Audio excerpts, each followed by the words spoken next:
മായ teacher എന്ന പതിവിൽ നേരത്തെയാണല്ലോ. ഓ, ഒന്നും പറയണ്ട. വീട്ടിലെ ജോലികളും തീർത്ത് മോളെ സ്കൂളിലും കൊണ്ട് വിട്ടിട്ട് ഓടി എത്തുമ്പോഴേക്കും ഒരിക്കലും ആ ബസ് കിട്ടാറില്ല. ഇന്ന് ഏതായാലും ഭാഗ്യത്തിന് ആ ബസ് കിട്ടി. കുറച്ച് ഓടിയെങ്കിലും ആ ബസ് കിട്ടിയത് കൊണ്ട് ഒരാശ്വാസം. ഓ, എനിക്ക് നടന്നു വന്നാൽ മതിയാലും ഈ സമയത്തൊന്ന് എത്തിപ്പറ്റണമെങ്കിൽ എന്തെല്ലാം കാര്യങ്ങൾ തീർക്കണം. കഷ്ടകാലം നോക്കണേ, 2 ദിവസമായി പൈപ്പിൽ വെള്ളമില്ല. എന്നാ ചെയ്യാനാ? എല്ലാരും ആർക്കും വേണ്ടാതെ കിടന്ന ആ പൊതുക്കിണർ നന്നാക്കി അതിൽ നിന്ന് വെള്ളം കോരുകയാ. എന്റെ ലതിക ടീച്ചറെ, ഞങ്ങളുടെ എവിടെങ്ങും വെള്ളമേ ഇല്ല. വിലയ്ക്ക് വാങ്ങണം. ഒരു ടാങ്ക് വെള്ളത്തിന് 200-300 ഒക്കെയാ വില. അതെ അതെ, ഈ വർഷത്തെ വേനൽ കടുക്കും തീർച്ച. ലീനെ, ഓട്ടോ എല്ലാം വന്നു കഴിഞ്ഞോ? ഇല്ല ടീച്ചർ, ഇനി ഒരെണ്ണം കൂടി വരാനുണ്ട്. ഇതുവരെ വന്നില്ലേ? ആ ശ്യാമിന്റെ ഒരു കാര്യം. എനിക്കാണല്ലോ ഓട്ടോയുടെ ചാർജ്.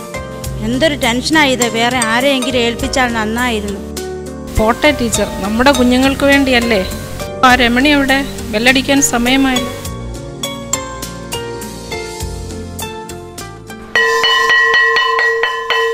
ചന്തമേറിയ പൂവിലും ശബളാഭമാം ശലഭത്തിലും സന്തതം കരതാരി എന്നൊരു ചിത്രചാതുരി കാട്ടിയും ഹന്തചാരു കടാക്ഷമാലകളക്കരശ്മിയിൽ നീട്ടിയും ഹന്തചാരു കടാക്ഷമാലകളക്കരശ്മിയിൽ നീട്ടിയും ചിന്തയാം മണിമന്ദിരത്തിൽ വിളങ്ങുമീശനെ വാഴ്ത്തുവിൻ.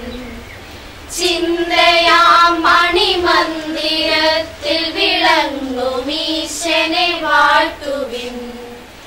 ചന്തമേറിയ പൂവിലും ശബളാഭമാം ശലഭത്തിലും സന്തതം കരതാരി എന്നൊരു ചിത്രചാതുരി കാട്ടിയും. Good morning, children. Good morning, teacher. All sit down. Take your numbers. 1, 2, 3, 4, 5, 6, 7, 8, 9, 10, 11, 12, 13, 14, 16, 17. എന്താ ഇതുപോലെ വിഷ്ണുമായ വന്നില്ലേ? ടീച്ചർ ചിലപ്പോഴൊക്കെ നടന്നാ വരാറ്. അവൾക്ക് ഓട്ടോ കിട്ടാറില്ല. May I come in, teacher? Yes, come in. എന്താ വിഷ്ണുമായ താമസിച്ച്? ചോദിച്ചു കേട്ടില്ലേ എന്താ ഇത്രയും താമസിച്ചെന്ന്? സാരമില്ല, പോയിരുന്നോളൂ. ഇന്നലെ നാം പഠിച്ച പാഠങ്ങൾ നിങ്ങൾ ഓർക്കുന്നുണ്ടോ?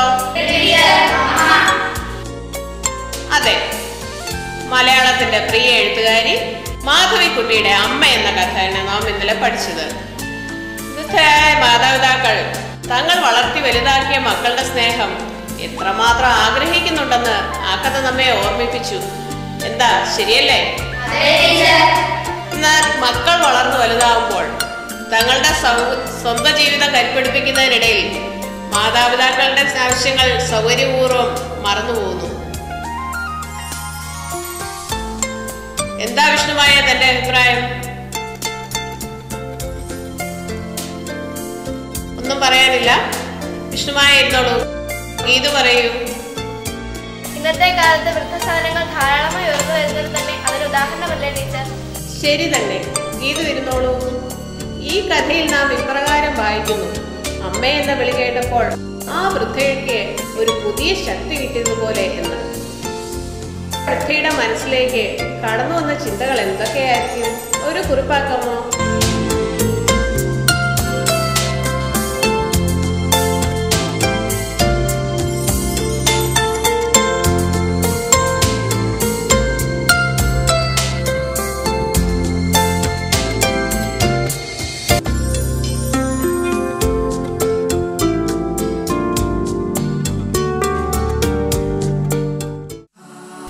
നീ വരച്ചതാണോ?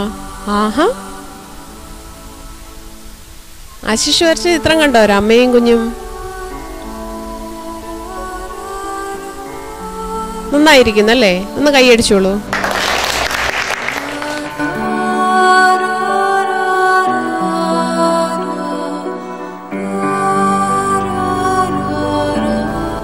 ആവതില്ലെനിക്കോതുവാൻ ആരോടും, ആ നന്മ അസ്തമിച്ചു മമ താഴെയും.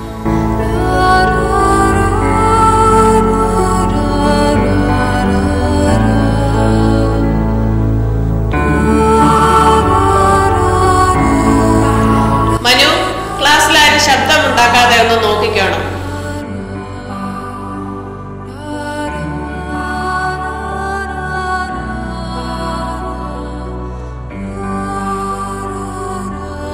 വിഷ്ണു കുഞ്ഞെ, നീ ഇപ്പോഴൊന്നും പറയണ്ട. നിനക്കെന്തോ സങ്കടമുണ്ടെന്ന് എനിക്കറിയാം. നന്നായി കരഞ്ഞോളൂ. പക്ഷേ ക്ലാസ്സിൽ പോകുന്നതിന് മുമ്പ് മുഖം കഴുകിയിട്ട് പോയാൽ മതി. നിനക്കെന്നോട് എന്തും തുറന്നു പറയാം. നിന്നെ ഞാൻ സഹായിക്കാം. കരഞ്ഞോളൂ.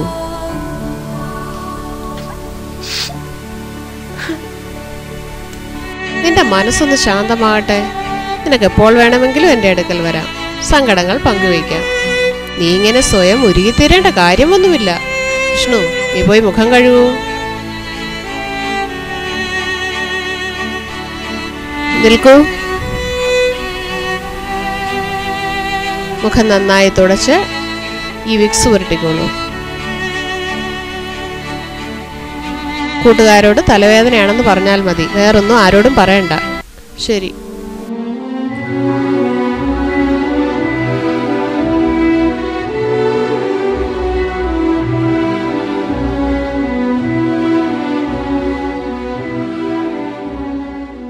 എന്താ ലതികെ വലിയൊരാലോചന? രാവിലെ കണ്ട സന്തോഷമൊന്നും ഇപ്പോൾ കാണുന്നില്ലല്ലോ. ഓ, ഞാൻ വിഷ്ണുമായെ പറ്റി ആലോചിക്കുകയായിരുന്നു. അവൾക്ക് എന്ത് പറ്റി? കഴിഞ്ഞ വർഷമല്ലേ ടീച്ചർ ആ കുട്ടി നമ്മുടെ സ്കൂളിലെത്തിയത്? അതെ, എന്താ സംശയം? എന്തൊരു മിടുക്കിയായിരുന്നു അവൾ. അന്ന് കുറച്ച് ദിവസങ്ങൾക്കുള്ളിൽ തന്നെ എല്ലാവർക്കും പ്രിയങ്കരിയായി മാറി. ആ കുട്ടിയെ കൊണ്ട് ടീച്ചർ ഒരു കവിത എഴുതിച്ചത് ഞാൻ ഇപ്പോഴും ഓർക്കുന്നു. അവളുടെ പ്രതിഭയുടെ തെളിവായിരുന്നു ആ കവിത. ഇപ്പോൾ അവൾക്ക് എന്ത് പറ്റി ടീച്ചർ? മിക്കവാറും ക്ലാസ്സിൽ താമസിച്ചാണ് വരുന്നത്. ഒരു കാര്യത്തിലും ശ്രദ്ധയില്ല. നമ്മൾ എന്തെങ്കിലും വിളിച്ച് സംസാരിക്കാനോ ചോദിക്കാനോ തുടങ്ങിയാൽ അപ്പോൾ കരയാനും എന്തൊക്കെയോ പ്രശ്നങ്ങൾ ആ കുട്ടിക്കുണ്ട്. ഏതായാലും ടീച്ചർ ആ കുട്ടിയുടെ പേരൻസിനെ വിളിച്ചൊന്ന് സംസാരിച്ചു നോക്ക്. എല്ലാവരും ചോദ്യം എഴുതിയെടുത്തല്ലോ. നാളെ വരുമ്പോൾ എല്ലാവരും ഇതിന്റെ ഉത്തരം കണ്ടെത്തി എഴുതിക്കൊണ്ടുവരണം. കേട്ടല്ലോ? അടുത്ത പേരെടുത്ത് നിങ്ങൾക്ക് എന്താ? ശരി ശരി, എന്തൊരു സന്തോഷം. വല്ലയിടത്ത് ഓടി നടന്ന് അപകടമൊന്നും വരുത്തരുത് കേട്ടോ. ശരി, നാളത്തെ ക്ലാസ്സിൽ കാണാം. പറഞ്ഞതൊക്കെ ഓർമ്മയുണ്ടല്ലോ?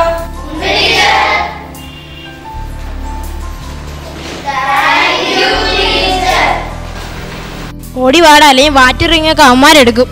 അതെ അതെ, ഒരു കളി ജയിച്ചിട്ടിരിക്കുക. എന്താ വിഷ്ണു, നീ വരുന്നില്ലേ കളിക്കാൻ? ഇല്ല ലീനെ, എനിക്ക് നല്ല തലവേദനയാണ്. നിനക്ക് ഇന്നലെയും തലവേദനയായിരുന്നല്ലോ, മരുന്നൊന്നും വാങ്ങിച്ചില്ലേ? മരുന്നൊന്നും വേണ്ട റാണി, അല്പം കിടന്നാൽ ഇത് മാറിക്കൊള്ളും. നിങ്ങൾ പോയി കളിച്ചോളൂ. നീ ലതിക ടീച്ചറിന്റെ അടുത്ത് പോയി അല്പം മിക്സ് വാങ്ങിപ്പോയിട്ടു. ടീച്ചർ സ്റ്റാഫ് റൂമിൽ കാണും.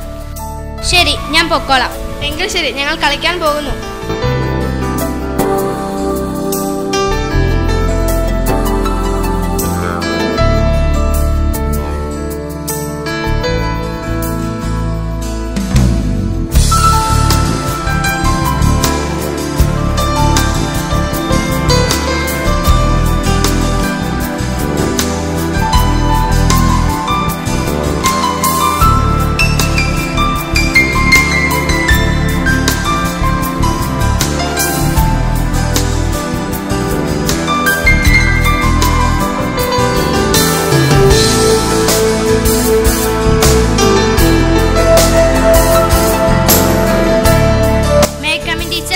Yes, come in. വിഷ്ണു, ഇരിക്കൂ. ഇരിക്കൂ കുട്ടി, ഞാൻ പറഞ്ഞത് കേട്ടില്ലേ? വിഷ്ണു മോളെ, എന്താണ് നിന്നെ അലട്ടുന്ന പ്രശ്നം? എന്താണെങ്കിലും പറയൂ. പോംവഴിയില്ലാത്ത പ്രശ്നങ്ങളില്ലല്ലോ. എന്നെ മോളുടെ അമ്മയെ പോലെ കരുതി നിനക്ക് പറയാനുള്ളത് പറയാം. എന്നെ കഴിയുന്ന രീതിയിൽ ഞാൻ നിന്നെ സഹായിക്കാം. മോളെ പറയൂ.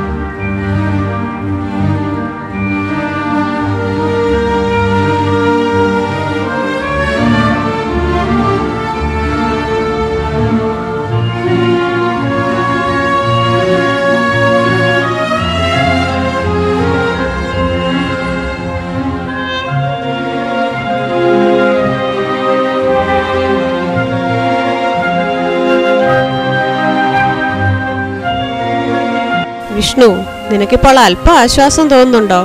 അതെ ടീച്ചർ, എനിക്കിപ്പോൾ ആശ്വാസം തോന്നുന്നുണ്ട്. എത്ര ദിവസമായി ഞാൻ ശരിക്കും ഒന്ന് ഉറങ്ങിയിട്ടെന്ന് ടീച്ചർക്ക് അറിയാമോ? ആഹാരം കഴിക്കാൻ പോലും എനിക്ക് മടിയായിരുന്നു. കലങ്ങിമറിഞ്ഞ നിന്റെ മനസ്സിപ്പോൾ തെളിഞ്ഞു കാണുമല്ലോ. എന്നോടെല്ലാം തുറന്നു പറഞ്ഞത് നന്നായി. തൻ്റെ പ്രശ്നങ്ങളെല്ലാം തീരും. നമുക്ക് ദൈവത്തോട് പ്രാർത്ഥിക്കാം.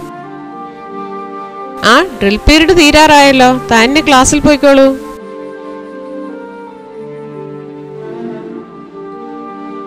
വിഷ്ണു, നിൽക്കൂ. തനിക്ക് തലവേദനയാണെന്നല്ലേ കൂട്ടുകാരോട് പറഞ്ഞത്? അല്പം വിക്സ് പുരട്ടിയിട്ട് പോയിക്കോളൂ.